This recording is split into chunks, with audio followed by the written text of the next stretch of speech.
Hello बच्चों, welcome to our channel. बच्चों, आज की इस वीडियो में हम जेईई मेंस 2025 का पेपर सॉल्यूशन देखने वाले, फिजिक्स सब्जेक्ट का पेपर सॉल्यूशन देखने वाले। सो फर्स्ट क्वेश्चन है 22 जनवरी शिफ्ट फर्स्ट का क्वेश्चन है ये, और लगभग छोटे छोटे पार्ट में हम वीडियो बनाएंगे, तो सभी वीडियो आपको देखना है, ठीक है। सो ये इसका डिटेल जो है वेव्स टॉपिक पर से ये क्वेश्चन आया है, वेव्स टॉपिक पर से क्लास 11। इसका पूरा डिटेल में वीडियो बनाया है मैंने चैनल पर, जाके देख सकते हो आप। सो देखिए हमें क्वेश्चन क्या है, क्लोज ऑर्गन पाइप है, उसका 9th हार्मोनिक रेजोनेट्स कर रहा है with 4th harmonic of open organ pipe. So देखिए क्लोज ऑर्गन पाइप का फंडामेंटल फ्रीक्वेंसी होता है V डिवाइड बाय 4L, उसका 9th हार्मोनिक बोल रहा है, वो इक्वल कर रहा है, रेजोनेट कर रहा है, मतलब इक्वल कर रहा है 4th overtone of 4th harmonic of open organ pipe, ये होता है 2L, V/2L। तो 4th यहाँ पर लिख दिया। चलो, ये है क्लोज का, ये है ओपन का। हमें और क्या दिया है, लेंथ ऑफ क्लोज पाइप दिए है 10 centimetre. Find the length of open organ pipe हमें फाइंड आउट करनी है। ऑप्शन दिए हैं, देखते हैं कौन सा आंसर हो जाएगा। देखिए यहाँ से 2 से 2 ये 4 हो जाएगा, ये V भी मर जाएगा। यहाँ से 9/4LC इजिकल टू 2/LO, यहाँ से ऐसे आ जाएगा। हमें निकालना है LO, मतलब length of open organ pipe निकालना है। सो 9LO is equal to 8LC हो जाएगा। यहाँ पे अगर इसको सॉल्व करेंगे हम, so 9LO is equal to 8 into length of close organ pipe कितनी है, 10 सेंटीमीटर है, so into 10। So LO is equal to 80/9, ये क्या हो जाएगा, हमारा आंसर हो जाएगा। सो ऑप्शन डी हमारा करेक्ट आ जाएगा। नोट डाउन कर लीजिए, वेरी इजी क्वेश्चन था बहुत। यहाँ से easy to moderate shift first का जो पेपर है जेईई मेंस का 22 जनवरी का, वो इजी टू मॉडरेट की तरफ गया था। नेक्स्ट क्वेश्चन देखेंगे थर्मल प्रॉपर्टीज ऑफ सॉलिड के देखेंगे हम। हीट का specific heat capacity, latent heat, वो जो हम कैलोरीमेट्री के जो क्वेश्चन सॉल्व करते हैं वहाँ से एक इजी वाला क्वेश्चन आया था, वो भी देखेंगे हम। इजी है, इसका डिटेल में पूरा वीडियो मैंने अपलोड कर दिया चैनल पर, देख सकते हो आप जाके। नोट डाउन कर लीजिए। नेक्स्ट क्वेश्चन देखिए, हम सेकंड शिफ्ट के भी कुछ जो क्वेश्चंस हैं बहुत इजी क्वेश्चन आए हैं। मतलब शिफ्ट फर्स्ट से तो कंपैरिजन में सेकंड शिफ्ट तो थोड़ा मुश्किल ही था फिजिक्स का। सो वो भी क्वेश्चन सॉल्व करेंगे, अलग अलग पार्ट में देखेंगे हम उसे, ठीक है। सो क्वेश्चन है आइस एट -10 डिग्री सेल्सियस। इसको सॉल्व कैसे करते हैं ये क्वेश्चन, वो भी बताऊंगा मैं। Is to be converted into steam at 110 degree Celsius. Mass of ice is 10 to the power of -3 kilogram, मतलब कितना ग्राम हो जाएगा, 1 ग्राम हो जाएगा। what amount of heat is required, ठीक है।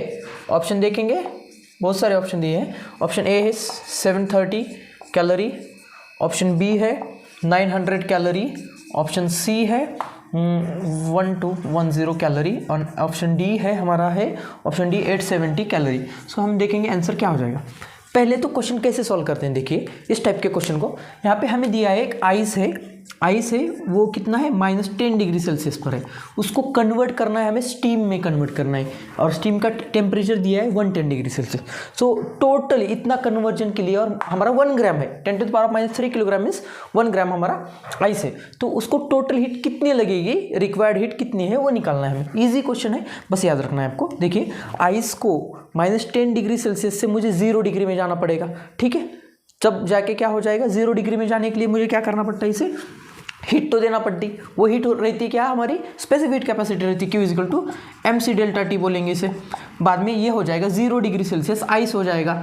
वो आइस को हमें कन्वर्ट करना पड़ेगा वाटर में 0 डिग्री सेल्सियस पर। यहाँ पे देंगे लैटेंट हीट, सही है ना। फेस चेंज करने के लिए हम क्या देते हैं, लैटेंट हीट देते हैं। मैंने इसका भी वीडियो पूरा डिटेल में वीडियो चैनल पर अपलोड कर रखा है। सो 0 डिग्री सेल्सियस का हमें क्या करना है, 0 डिग्री सेल्सियस वाटर करना है। सो लैटेंट हीट देना पड़ेगा Q इजिकल टू ml, सही है। अब उसके बाद हमें 0 डिग्री सेल्सियस वाटर को 100 डिग्री सेल्सियस पर करना पड़ेगा, 100 डिग्री सेल्सियस वाटर करना पड़ेगा। तो उसे हमें देना पड़ता है specific heat MC delta T, सही है। अब उसके बाद हमें देखिए 100 डिग्री सेल्सियस वाटर को 100 डिग्री सेल्सियस स्टीम में कन्वर्ट करना पड़ेगा। तो हमें लैटेंट हीट ऑफ वेपराइजेशन देते हैं हम उसे। सो यहाँ पे हमें क्या देना पड़ेगा, लैटेंट हीट देना पड़ेगा 100 डिग्री सेल्सियस स्टीम, सही है। अब फाइनल कितना बताया है 110 डिग्री सेल्सियस। यहाँ से हमें 110 डिग्री सेल्सियस के लिए Q equal to MC delta T, मतलब स्पेसिफिक हीट देना पड़ेगा। टेम्परेचर इंक्रीज करने के लिए हम स्पेसिफिक हीट देते हैं, स्पेसिफिक हीट, ठीक है।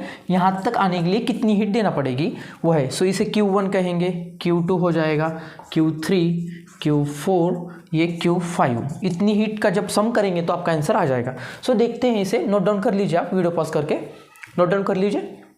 चलो अभी इजीली है, बहुत इजी आएगा, कोई दिक्कत है नहीं, होगा। चलो अब आपको यहाँ पर लैटेंट हीट ऑफ आइस वगैरह कुछ कुछ यहाँ पे दिया नहीं था उन्होंने क्वेश्चन में। सो देखते हैं हमें क्या है, -10 डिग्री सेल्सियस से हमें पहले 0 डिग्री सेल्सियस में आना है। So Q1 is equal to MC delta T।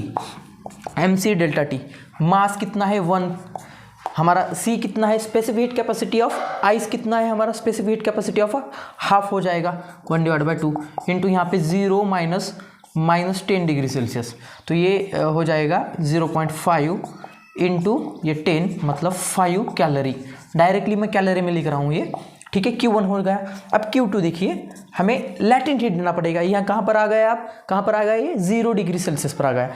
0 degree से हमें फेस चेंज करना है, आइस का वाटर में करना है। So Q equal to ML। So ice का लैटेंट हीट आपको पता है 80 कैलोरी होता है, ठीक है, 80 कैलोरी पर ग्राम, 1 मास, और ये 80 कैलोरी। चलो यहाँ से ये Q2 आ गया हमारा 80 कैलोरी Q2। अब 0 डिग्री सेल्सियस वाटर में कन्वर्ट होगा ये बाद में। उसके बाद हम क्या करेंगे, वाटर का कन्वर्जन किस में करना है, हमें 100 डिग्री सेल्सियस तरफ जाना है। So Q is equal to Q3 is equal to MC delta T। अब वाटर में आ गए, मतलब specific capacity of water 1 calorie पर ग्राम पर डिग्री सेल्सियस। सो मास 1 है, ये 1 है, और टेम्परेचर हमारा कितना हो जाएगा 100 डिग्री सेल्सियस, ठीक है। 0 to 100 जाना है, तो ये आ जाएगा 100 कैलोरी। Q3 हमारा 100 कैलोरी आ गया। अब Q4 देखिए 100 डिग्री पर गए, अब फेस चेंज करना पड़ेगा हमें। 100 डिग्री सेल्सियस वाटर है, उसको स्टीम में कन्वर्ट करना है, तो लैटेंट हीट लगाते हैं हम, हाँ, लैटेंट हीट ऑफ वेपराइजेशन लगाएंगे। So Q4 is equal to ML, vaporization वाली लैटेंट हीट लगानी है। हमारा मास है 1 ग्राम, और लैटेंट हीट ऑफ वेपराइजेशन होती है वाटर की 540 कैलोरी, 540 कैलोरी पर ग्राम। सो यहाँ से Q4 हमारा आ जाएगा 540 कैलोरी। सो अब हम आ गए हैं 100 डिग्री सेल्सियस टेम्प में आ गए हैं हम। सो हमें आप क्या करना है, टेम्परेचर इंक्रीज करना है 10 डिग्री सेल्सियस। तो स्पेसिफिक हीट लगाएंगे, MC Q5 equal to MC delta T हो जाएगा। हमारा मास 1 है, specific heat capacity of steam होती है 0.5 इंटू हमारा ये 110 फाइनल माइनस 100 जो है हमारा ये। सो ये 0.5 इंटू 10 हो जाएगा, मतलब कि हमारी यहाँ पर हीट बन जाएगी 5 कैलोरी Q5। सो अब डेल्टा Q निकालना है हमें। सो हम डायरेक्टली एडिशन करेंगे, Q1 plus Q2 plus Q3 plus Q4 plus Q5, ठीक है ना। सो Q1 हमारा कितना है 5 कैलोरी है, Q1 5 कैलोरी, Q2 हमारा 80 कैलोरी है, Q3 हमारा 100 कैलोरी है, प्लस Q4 हमारा 540 कैलोरी है, एंड देन लास्ट हमारा Q5 जो आया है 5 कैलोरी है। सो इसकी जब सम करेंगे तो इसका आंसर आ जाएगा 5 5 10 या 90, 190 प्लस 540 730 हमारा कैलोरी आंसर आ जाएगा। सो डेल्टा Q का हमारा जो आंसर है डेल्टा Q वो है हमारा ऑप्शन ए करेक्ट है। यहाँ पर ऑप्शन ए हमारा करेक्ट बन रहा है, ठीक है। आ गया समझ में। ऐसे ही और वीडियो बनाएंगे छोटे छोटे पार्ट्स में, तो वो भी वीडियो देखिए, और हर शिफ्ट के पेपर हम कवर करने जा रहे हैं, ठीक है। तब तक के लिए बाय बाय।